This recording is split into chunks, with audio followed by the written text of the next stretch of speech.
매일 성경과 함께하는 오늘의 큐티 시간입니다. 6월 3일 오늘의 말씀은 역대상 3장 1절에서 4장 43절입니다.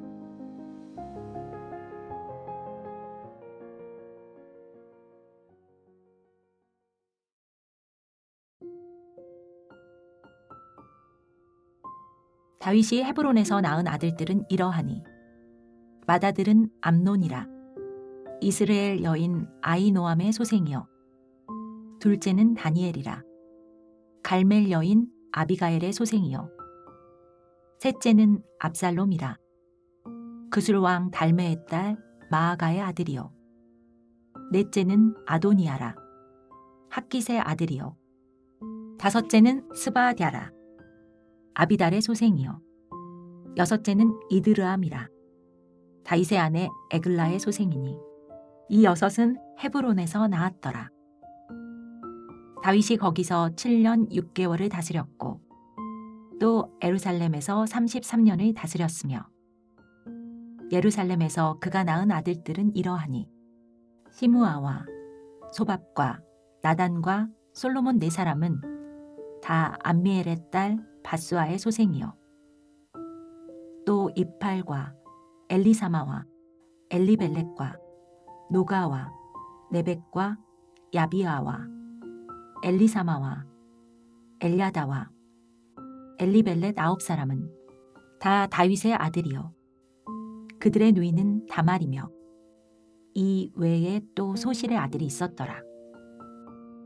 솔로몬의 아들은 르호보암이요 그의 아들은 아비야요 그의 아들은 아사요 그의 아들은 여호사밧이요 그의 아들은 요람이요 그의 아들은 아하시아요 그의 아들은 요아스요 그의 아들은 아마샤요 그의 아들은 아사라요 그의 아들은 요담이요 그의 아들은 아하스요 그의 아들은 히스기야요 그의 아들은 므낫세요 그의 아들은 아몬이요 그의 아들은 요시야이며 요시야의 아들들은 맏아들 요하난과 둘째 여호야김과 셋째 시드기야와 넷째 살룸이요 여호야김의 아들들은 그의 아들 여고냐 그의 아들 시드기야요 사로잡혀간 여고냐의 아들들은 그의 아들 스알디엘과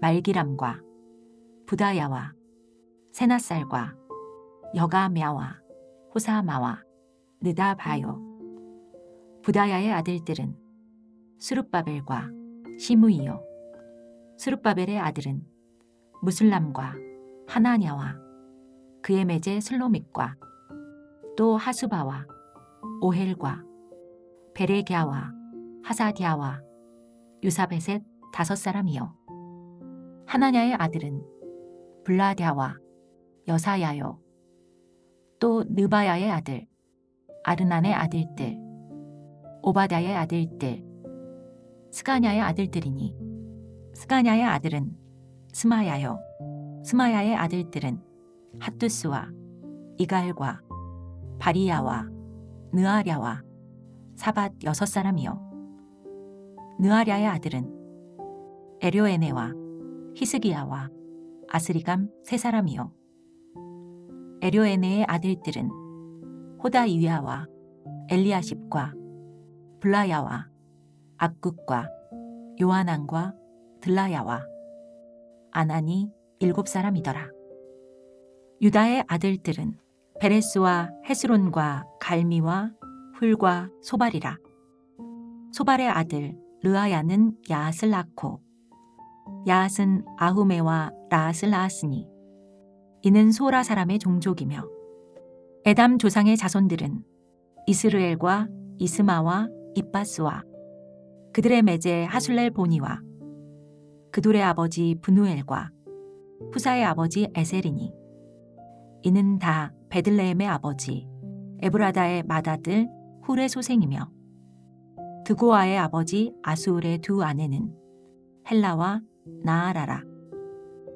나아라는 그에게 아웃삼과 헤벨과 데므니와 하하하스다리를 낳아주었으니 이는 나아라의 소생이요. 헬라의 아들들은 세렛과 이소알과 에드난이며 고스는 아눕과 소베바와 하룸의 아들 아하헬 종족들을 낳았으며 야베스는 그의 형제보다 귀중한 자라. 그의 어머니가 이름하여 이르되 야베스라 하였으니 이는 내가 수고로이 낳았다 함이었더라. 야베스가 이스라엘의 하나님께 아뢰어 이르되 주께서 내게 복을 주시려거든 나의 지역을 넓히시고 주의 손으로 나를 도우사 나로 환난을 벗어나 내게 근심이 없게 하옵소서 하였더니 하나님이 그가 구하는 것을 허락하셨더라. 수아의 형 굴룹이 무일을 낳았으니 무일은 에스돈의 아버지요. 에스돈은 베드라바와 바세아와 이르나아스의 아버지 드임나를 낳았으니 이는 다 레가 사람이며 그나스의 아들들은 온니엘과 스라야요. 온니엘의 아들은 하닷이며 무오노데는 오브라를 낳고 스라야는 요압을 낳았으니 요압은 게하라심의 조상이라. 그들은 공장이었더라. 여분네의 아들 갈렙의 자손은 이르와 엘라와 나암과 엘라의 자손과 그나스요. 여할렐렐의 아들은 십과 시바와 디리아와 아사렐이요. 에스라의 아들들은 예델과 메렛과 에벨과 얄론이며 메렛은 미리암과 삼메와 에스드모아의 조상 이스바를 낳았으니 이는 메렛이 아내로 맞은 바로의 딸 비디아의 아들들이며 또 그의 아내 여우디아는 그돌의 조상 예렛과 소고의 조상 헤벨과 사노아의 조상 여구디엘을 낳았으며 나함의 누이인 호디아의 아내의 아들들은 가밋 사람 그일라의 아버지와 마아가 사람 에스드모하며 시몬의 아들들은 암논과 닌나와 벤하난과 딜론이요. 이시의 아들들은 소엣과 벤소엣이더라. 유다의 아들 셀라의 자손은 레가의 아버지 에르와 마레사의 아버지 라아다와 세마포 짜는 자의 집 곧 아스베아의 집 종족과 또 요김과 고세바 사람들과 요아스와 모압을 다스리던 사랍과 야수비 네헤미니 이는 다 옛 기록에 의존한 것이라. 이 모든 사람은 토기장이가 되어 수풀과 산울 가운데 거주하는 자로서 거기서 왕과 함께 거주하면서 왕의 일을 하였더라. 시므온의 아들들은 느무엘과 야민과 야립과 세라와 사울이요. 사울의 아들은 살룸이요. 그의 아들은 밉삼이요. 그의 아들은 미스마요. 미스마의 아들은 함무엘이요. 그의 아들은 삭굴이요. 그의 아들은 시므이라. 시므이에게는 아들 16과 딸 6이 있으나 그의 형제에게는 자녀가 몇이 못되니 그들의 온 종족이 유다 자손처럼 번성하지 못하였더라.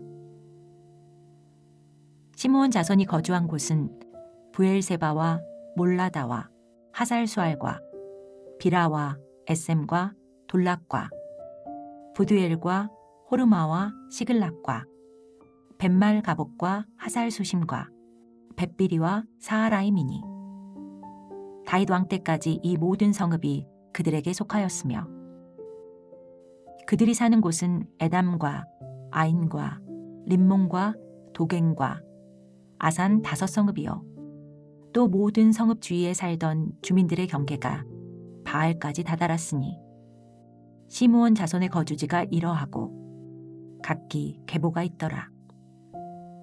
또 메소밥과 야물렉과 아마시아의 아들 요사와 요엘과 아시엘의 증손 스라야의 손자 요시비아의 아들 예후와 또 옐로에네와 야아고바와 요소하야와 아사야와 아디엘과 여시미엘과 브나야와 또 스마야의 오대손 시므리의 현손 여다야의 증손 알론의 손자 시비의 아들은 시사이니 여기 기록된 것들은 그들의 종족과 그들의 가문의 지도자들의 이름이라. 그들이 매우 번성한지라.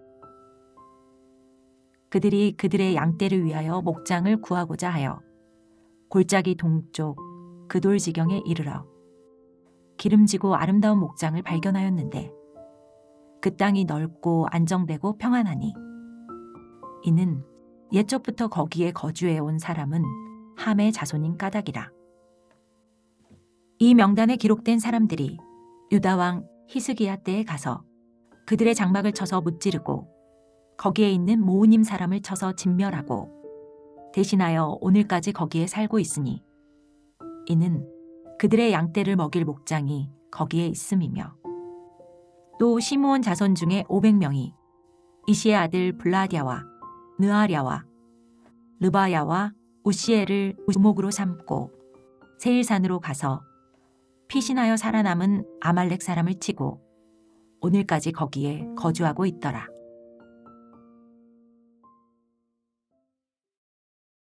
열왕기는 혼내는 책입니다. 포로로 잡혀간 백성들이 왜 하나님이 우리를 버렸느냐 따지자 그에 대한 답을 주기 위해서 쓰인 책이니까요. 반면 역대기는 달래는 책입니다. 무너진 예루살렘에 돌아와서 힘겹게 성전과 마을을 재건하고 있지만 현실의 무게 속에서 주눅이 들고 절망에 빠져있는 백성에게 쓰인 책이니까요. 현실을 바라보면 소망이 없습니다. 하지만 현실에 매몰되어서는 안 됩니다. 현실은 강대국 틈바구니에 낀 백성이지만 족보를 보면 찬란한 영광이 있습니다. 유다 백성은 이래봬도 뼈대 있는 민족입니다. 하나님이 선택하신 백성입니다. 이 정체성을 되새겨야 하고 자부심을 회복해야 합니다. 3장을 먼저 볼까요? 역대기는 유다 지파에서 배출한 다윗 왕가의 족보를 소개하며 강성했던 이스라엘 왕국의 전성기를 떠올리게 합니다. 솔로몬의 우상 숭배로 인한 남북 분단, 수많은 악한 왕들, 북이스라엘의 멸절과 남유다의 멸망 등의 부정적인 역사는 생략합니다. 이런 주제는 열왕기서의 몫이죠. 역대기는 희망을 줘야 합니다. 15절을 보시면 시드기야는 유다의 마지막 왕입니다. 유다가 멸망했으니 다윗 왕가도 멸절되어야 마땅합니다. 하지만 이상하게도 족보가 이어지고 있습니다. 시드기야 이전의 왕 여호야긴, 즉 여고냐가 바벨론에 끌려가 살아남았습니다. 17절 사로잡혀간 여고냐의 아들들은 7명의 아들의 이름이 이어집니다. 다윗의 후손들이 생존합니다. 사무엘하 7장 16절에 다윗 가문을 영원히 지켜주겠다는 하나님의 약속은 취소된 것입니까? 그렇지 않습니다. 죄로 인해 심판받았지만 다윗 가문은 이렇게 여전히 살아있습니다. 다윗의 나라는 다시 시작될 수 있습니다. 19절을 보시면 다윗의 가문 스룹바벨은 포로 생활을 마친 유다 백성들이 예루살렘으로 돌아올 때 지도자였습니다. 19절에 나오는 스룹바벨의 자녀들의 이름은 희망 그 자체입니다. 부슬람, 회복, 하나냐, 여호와는 은혜로우시다. 슬로밋, 평화, 하수바, 배려, 오헬, 장막, 베레갸, 여호와를 찬양, 하샤다, 여호와가 신의를 보이셨다. 유삽 헷셋, 언약과 신의를 회복하소서. 유다 사람들은 무너진 예루살렘에서 이 족보를 읽고 나누며 무슨 생각을 했을까요? 황폐화된 도시를 바라보며 다음과 같이 희망을 이야기했던 예레미야의 심정에 공감하지 않았을까요? 여호와의 인자와 긍휼이 무궁하심으로 우리가 진멸되지 아니함이니이다. 이것들이 아침마다 새로우니 주의 성실하심이 크시도소이다. 우리도 그렇습니다. 상황을 묵상하면 절망하지만 말씀을 묵상하면 소망하게 됩니다. 감히 희망을 노래하게 됩니다. 4장으로 이어지는 유다 지파의 족보 속에는 우리에게 너무도 유명한 야베스가 등장합니다. 9절과 10절이 그 유명한 야베스의 기도입니다. 야베스의 기도는 역대기 전체가 유다 백성들에게 이식하려는 메시지의 요약본과도 같습니다. 고통이라는 이름을 가진 야베스는 예루살렘으로 귀환하여 고통받고 있는 백성들의 상황을 대변합니다. 나라의 멸망, 가난, 토지 물수, 목숨의 위협, 정치적인 억압을 겪는 역대기의 첫 독자들은 모두 야베스입니다. 그들이 해야 하는 건 포기와 자조와 절망이 아닌 부르짖음이어야 합니다. 다만 그 기도는 베스트셀러 야베스의 기도가 오용하듯 주술적인 기도는 아닙니다. 이 기도를 하면 복을 성취할 수 있다는 공식이 아닙니다. 월스트리트 저널에 따르면 2천만 부 이상 팔린 베스트셀러 야베스의 기도의 성공 이후 저자 브루스 윌키스는 드림 포 아프리카라는 사역을 시작했는데 완전히 실패했습니다. 야베스의 기도를 드렸지만 아프리카로 지경이 넓어지지 않았습니다. 야베스의 기도는 애초에 그런 의미로 주어진 게 아니기 때문입니다. 번영복음과 승리주의는 역대기의 목적이 아니기 때문입니다. 역대기의 목적은 희망입니다. 모든 것이 무너져도 부르짖을 수 있는 목청, 모을 수 있는 손, 꿇을 수 있는 무릎이 있다면 희망이 있다는 것입니다. 유다 지파의 족보가 끝나고 이제 24절부터 시므온 지파의 족보가 소개됩니다. 역대기의 첫 독자들이 이스라엘로 불리지 않고 유다로 불리는 이유는 북쪽 이스라엘 백성이 멸절되었고 남쪽 유다 백성만 살아남았기 때문입니다. 시므온 지파는 역사 속에서 사라진 지파입니다. 그렇다면 굳이 시므온 지파를 소개하는 족보는 무슨 의미입니까? 하나님 백성의 회복을 유다 지파만의 회복으로 국한하지 않겠다는 것입니다. 다시 12지파로 회복될 이스라엘에 대한 소망입니다. 쇠퇴 속에서도 끈질긴 생명력을 보여주는 시므온 가문의 족보는 어디엔가 살아남아 있을 시므온 지파 사람들이 결국 유다 사람들에게 합류하여 다시 이스라엘로 하나가 되리라는 희망을 보여줍니다. 이렇듯 역대상의 족보는 절망에 빠진 백성들에게 희망을 계속해서 불어넣으며 격려합니다. 그리스도의 십자가는 우리의 이름을 이 족보 안에 접붙입니다. 우리는 몇 번을 넘어지고 실패해도 기어코 살아남아 희망을 이어가는 하나님의 백성이고 아무리 밑바닥까지 떨어지고 또 떨어져도 마지막 힘을 다해 기도를 이어가는 그리스도인이며 결국 하나님의 계획 안에서 온전한 회복을 보란듯이 이루어낼 하나님의 아들, 딸입니다. 세상 사람들이 내 삶의 가치를 규정하고 평가하는 말에 흔들리지 마십시오. 내 기도를 들으시는 하나님만이 내 삶을 결정하십니다. 하나님이 나를 포기하실 리 없는데 내 멋대로 먼저 포기할 수는 없습니다. 기도하겠습니다. 주께서 내게 복을 주시려거든 나의 지역을 넓히시고 주의 손으로 나를 도우사 나로 환난을 벗어나 내게 근심이 없게 하옵소서. 예수님의 이름으로 기도합니다. 아멘.